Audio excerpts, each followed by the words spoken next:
Hi అండి, welcome back to my channel OTT talks. Previous ఎపిసోడ్లో వేదాంత్ని హాస్పిటల్లో జాయిన్ చేయటం చూసాం.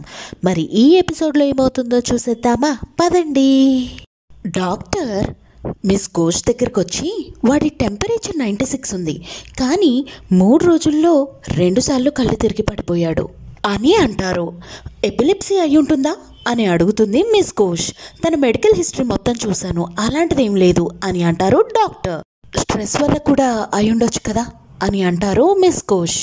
కానీ స్ట్రెస్కి రీజన్ ఏమై ఉంటుంది అని అడుగుతారు డాక్టర్. తెలీదు, కొత్త స్కూల్, కొత్త ఎన్వైర్న్మెంట్, ఏదైనా అయి ఉండొచ్చు అని అంటారు మిస్ ఘోష్.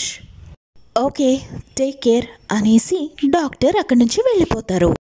వేదాంత్ హ్యాండ్ మీద ఉన్న మార్క్ని గమనిస్తూ ఉంటుంది మన మిస్ ఘోష్. అది ఎత్తుకొని వచ్చేటప్పుడు తగులుంటుంది మేడం అని అంటారు పక్కనున్న పర్సన్. మరో పక్క ఆదిరాజ్ వేదాంత్ని చూడాలని వస్తూ ఉంటే సడన్గా అది నినాద్ని వాళ్ళు ఏడిపిస్తున్నారు అన్న మాటలు వినిపిస్తూ ఉంటాయి. అక్కడి నుంచి ఫ్లాష్ బ్యాక్కి వెళ్ళిపోతాడు మన ఆదిరాజ్. ఒకరోజు సుయాష్ అండ్ రజత్ వాళ్ళు షాడో బాయ్ బుక్ మన నినాద్ హ్యాండ్లోంచి తీసుకొని తన మీద ముసుగు వేసి మరీ అందరూ కలిసి కొడుతూ ఉంటారు. ఆ బుక్లో షాడో బాయ్ ఆకలిగా ఉన్న మాన్స్టర్స్ దగ్గర నుంచి తప్పించుకొని దాక్కునేవాడు. ఒకరోజు ఫినిక్స్ బాయ్ వచ్చి తనని కాపాడాడు అని రాసి ఉంటుంది.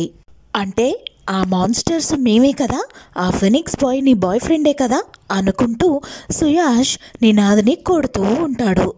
ఈలోపు అక్కడికి ఆదిరాజ్ పరిగెత్తుకుంటూ వచ్చి స్టాప్ ఇట్ సుయాష్ అని అరిచేసి వాళ్ళందరినీ నెట్టేసి ముసుగు తీసేస్తాడు నినాద్ మీద నుంచి.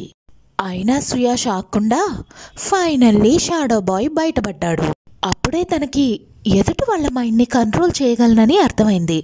బ్లాడర్నే కంట్రోల్ చేసుకోలేని వాడు మా మైండ్స్ ఎలా కంట్రోల్ చేస్తాడు అని నవ్వుతూ ఉంటాడు సుయాష్. అప్పుడు ఆదిరాజ్ కోపంతో ఇక ఆపు, చాలు సుయాష్ అనేసి తన చేతిలో ఉన్న షాడో బాయ్ బుక్ లాగేసుకుంటాడు. రజత్ సుయాష్ దగ్గరకు వచ్చి నీ దగ్గర ఉన్నాయి వాడికి చూపించరా అని అంటాడు.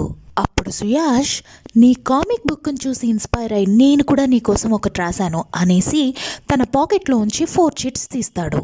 అందులో HOMO హోమో అని ఉంటుంది.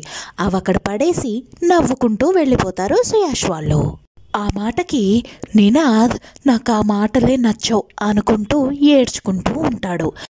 నువ్వు ఇలా ఉండకూడదు నినాద్, వాళ్ళతో నువ్వు పోరాడాలి, జస్ట్ ఈ షాడో బాయ్ లాగా, ఈ షాడోస్ నుంచి నువ్వు బయటపడాలి అంటాడు మన ఆదిరాజ్. అది అంత ఈజీ కాదు ఆదు, గొడవ పట్టడం వల్ల ప్రయోజనం ఏంటి? వీళ్ళందరికీ డీన్ వార్నింగ్ మాత్రమే ఇస్తారు, కానీ నన్ను మాత్రం స్కూల్ నుంచి బయటికి పంపిస్తారు. నాకు నీలా ధైర్యం ఉండదు, భయం వేస్తూ ఉంటుంది అని అంటాడు నినాద్. నాకు కూడా భయం వేస్తుంది, అమెరికాకి వెళ్ళాలా వద్దా అని ఆలోచిస్తున్నాను. తాతయ్య ఇక్కడ ఒంటరిగా ఉంటారు, అందుకే నేను అమెరికా వెళ్ళాలి అన్న ఆలోచనని మానేసుకోవాలి అని అంటాడు మన ఆదిరాజ్. నేనలా జరగనివ్వను, రాత్రుల్లో మేల్కొని మరీ నీ స్కాలర్షిప్ ఫామ్ ఫిల్ చేశాను రా, అలాగే మీ తాతయ్యని కూడా నేను చూసుకుంటాను, నువ్వు నన్ను చూసుకున్నట్టు అని అంటాడు నినాద్. ఈలోపు వెనక నుంచి ఎవరో పిలిచినట్టు అనిపిస్తుంది. అప్పుడు ఆదిరాజ్ మెమరీస్లోంచి బయటకు వచ్చేస్తాడు. ఆది వెనక్కి తిరిగి చూడగానే అక్కడ ఒక స్టూడెంట్ సుయాష్ మిమ్మల్ని వెతుకుతున్నారు అని చెప్పేసి అక్కడి నుంచి వెళ్ళిపోతాడు. ఆదిరాజ్ అక్కడి నుంచి వెళ్తూ ఉండగా మిస్ ఘోష్ తనకి ఎదురవుతారు. తర్వాత ఏం జరిగింది అనేది నెక్స్ట్ ఎపిసోడ్లో చూసుకుందాం. ఇలాంటి వీడియోస్ మీకు ఎన్నో కావాలి అనుకుంటే నా ఛానల్ని సబ్స్క్రైబ్ చేసుకోండి. Thank you so much for watching. Bye.